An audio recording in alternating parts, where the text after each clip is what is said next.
गांव की सब्ज वादियों में हबीबुल्लाह और अजमतुल्लाह हर रोज मेहनत से काम करते थे। उनके चेहरों पर सुकून और दिल में शुक्र था। शाम ढल रही थी।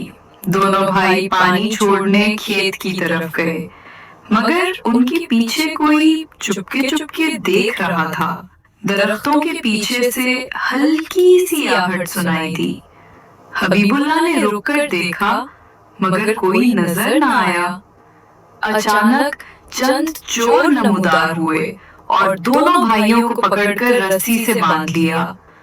आंखों पर पट्टियां बांधकर वो उन्हें जंगल की तरफ ले गए।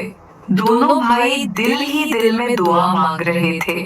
चांदनी रात में वो जंगल के अंदर पहुंचे, जहां दरख्तों के साए खौफनाक लग रहे थे। चोरों ने एक झोंपड़ी के पास उन्हें बांध दिया। आग जल रही थी और हवा में खौफ की लहर थी। चोरों में एक नौजवान था, करीम, जो खामोशी से उन दोनों पर तरस खा रहा था। करीम आहिस्ता से करीब आया और बोला, मैं जानता हूँ तुम चोर नहीं हो, मैं तुम्हें आजाद करूंगा।